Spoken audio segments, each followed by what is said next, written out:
Salut à toutes et à tous, c'est Sullivan et bienvenue sur Citizen Geek. Aujourd'hui, une vidéo un peu spéciale que je voulais faire depuis un petit moment déjà. Si vous avez vu les vidéos sur la chaîne, vous devez certainement savoir que je suis fan de rétro gaming. J'ai déjà fait quelques vidéos, la dernière était sur le Mega Drive Mini. Lorsqu'on parle de rétro gaming, généralement on parle de console, on parle pas de PC. Alors à un moment je me suis dit, pourquoi pas faire une vidéo sur du rétro gaming PC. Je savais que j'avais des pièces dans mon placard avec une vieille carte mère, processeur, etc. Je me suis dit, tiens, on va refaire vraiment une config de A à Z, avec les pièces d'époque, avec l'OS d'époque, et on va tout réinstaller, on va faire une petite démo, et histoire de se taper un petit délire, quoi. Alors maintenant, je vais vous présenter l'une des pièces maîtresses de cette configuration, et bien c'est la carte mère. Donc celle-ci, c'est une carte mère donc, de la marque Asus, c'est une P4 P800 SE que j'avais acheté en 2004, c'était en été, en juillet, en août. Alors sur cette carte mère, j'avais installé un Pentium 4, c'était la gamme Prescott, il me semble, et la fréquence était à 3 GHz. C'était pas un dual core, c'était un monocore, mais il y avait la fonction hyper trading qui était intégrée dans le pros. Sur cette carte mère, vous aviez deux ports SATA, à la norme 1 et 2, en sachant que sur la norme 1, vous pouviez monter à 150 mégaoctets par seconde, et sur la norme SATA 2 à 300 mégas. Ici, vous aviez donc les ports IDE pour connecter un disque dur ou un lecteur CD-ROM ou un lecteur DVD. Alors bien sûr, sur la norme IDE, vous aviez la norme Ultra DMA en 100, 66 et 33. Il y avait une sacrée différence de vitesse entre les ports IDE et les ports SATA. Au max ici, vous étiez à 100 mégaoctets par seconde et là 300, donc 3 fois plus de vitesse en écriture, en lecture, ce qui était vraiment très bien à l'époque. En sachant qu'aujourd'hui, en SATA 3, vous montez jusqu'à 600 mégaoctets seconde. Et maintenant, avec des disques SSD branchés en NVMe, on peut monter à 3 Go 5, c'est énorme. Vraiment, il y a une sacrée évolution. Maintenant, je vais vous parler de la mémoire vive. Alors, sur cette carte mère, vous pouviez installer jusqu'à 4 gigaoctets de mémoire vive au format DDR. Donc, c'était la première génération de barrettes mémoire en DDR. Donc là, vous pouviez monter de la DDR 400, de la 333, de la 266. Ici, par exemple, j'ai de la PC 3200. Vous pouvez voir ici, PC 3200 à 400 mégas. Donc là, ici, au total, donc là, j'ai 3 gigas. Alors en 2004, il n'y avait pas encore de PCI Express, en tout cas pour cette carte mère. Donc pour brancher la carte graphique, il fallait brancher ici sur le port AGP, en sachant que ce port AGP était en x8. À côté, vous aviez les ports PCI, donc en blanc. Donc ça permettait de brancher des cartes additionnelles. Par exemple ici, je n'ai branché ma carte son. Au niveau de la carte son, donc ici, j'ai une carte son, donc Sound Blaster, donc la Audi 2, qui était plutôt bien pour l'époque.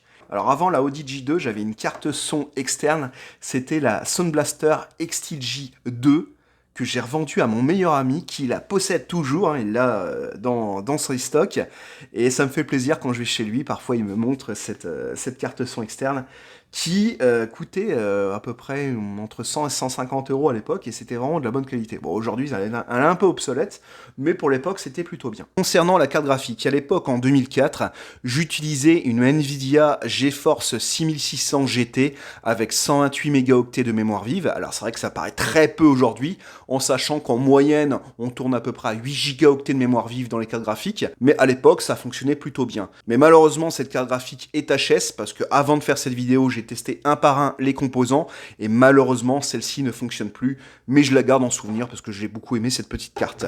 Je l'ai remplacée à la hâte par une carte graphique un petit peu plus basique, mais celle-ci comporte également 128 mégaoctets de mémoire vive, ce qui sera largement suffisant pour faire tourner d'anciens jeux. Concernant les disques durs, pour cette vidéo, j'ai utilisé donc un Seagate de 80 gigaoctets au format IDE, mais étant donné que ma carte mère dispose de deux ports SATA, je vais utiliser donc un disque dur également de la marque Seagate à 250 gigaoctets, donc en SATA. Alors au niveau de la tour, j'ai vraiment pris quelque chose de basique. Je vous mettrai le lien dans la description. Cette tour m'a coûté à peu près entre 25 et 30 euros.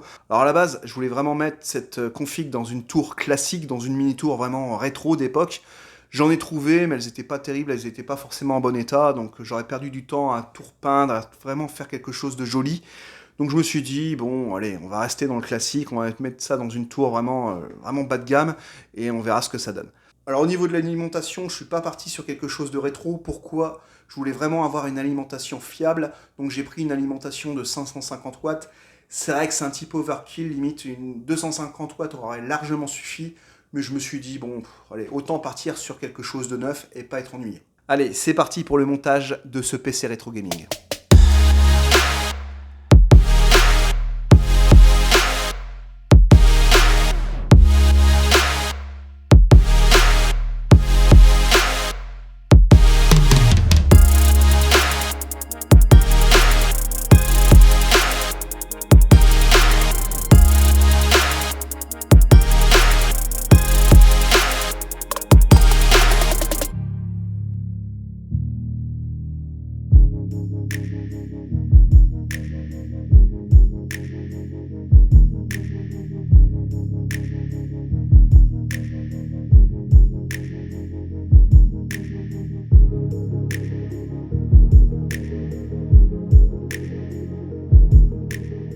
C'est bon, j'ai fini d'installer Windows XP sur ma config rétro, tout s'est bien passé, bon ça a été un petit peu long, environ 30 à 40 minutes.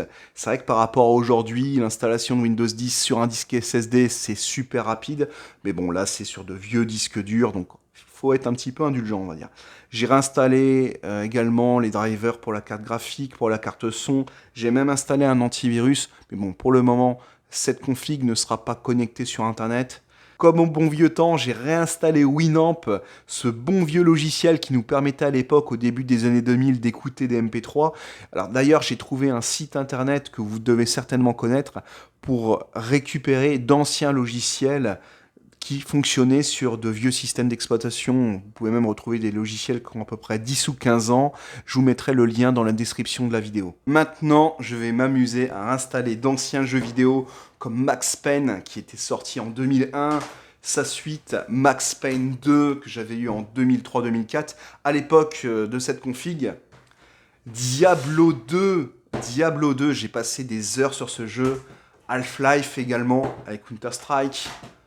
Battlefield 2, Battlefield 1942, donc également un add-on, SimCity 4, Medal of Honor Débarquement Allié en édition collector. J'ai également d'autres jeux que j'avais pas forcément acheté à l'époque sur CD. Alors j'ai également Soldier of Fortune, Castle of Wolfenstein, enfin j'ai plein d'autres jeux que je vais pouvoir réinstaller et que je vais pouvoir tester sur cette config. Mon Beretta se soulevait nerveusement sous ma veste, mais les portes du train s'étaient refermées sur moi. J'étais en route vers mon destin. Prochain arrêt, Roscoe Street et Alex.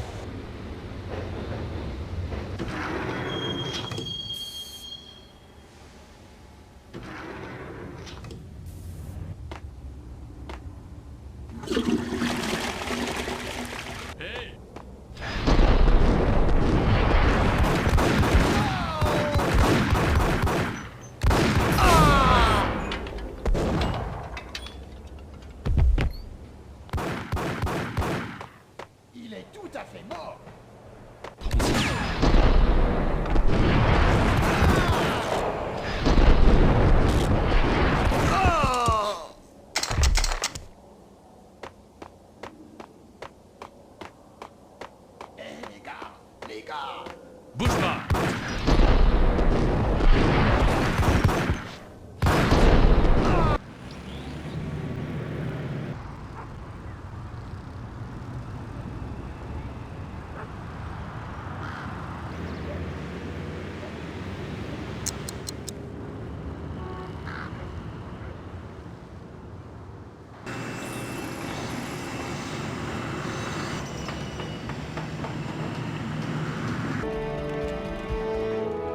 Bienvenue parmi nous.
Cela m'a fait vraiment plaisir de refaire cette config que j'utilisais à l'époque, environ dans les années 2003-2004, et de rejouer à de grands classiques du jeu vidéo. Il y a encore plein de jeux que j'aurais voulu vous montrer et je pense que je ferai un second épisode sur la chaîne. Néanmoins, j'ai dû faire quelques petites modifications par rapport à la config. J'ai dû changer la carte graphique. Pourquoi ? Parce que la carte graphique que j'ai achetée, la petite carte de 128 mégas, était pas terrible. C'était vraiment une carte vraiment dédiée à la bureautique et dans les jeux, ça ramait. Franchement, ça ramait dans Max Payne, dans Battlefield. Donc c'était pas terrible. Je voulais pas vraiment vous montrer quelque chose qui ramait, qui était pas joli à voir.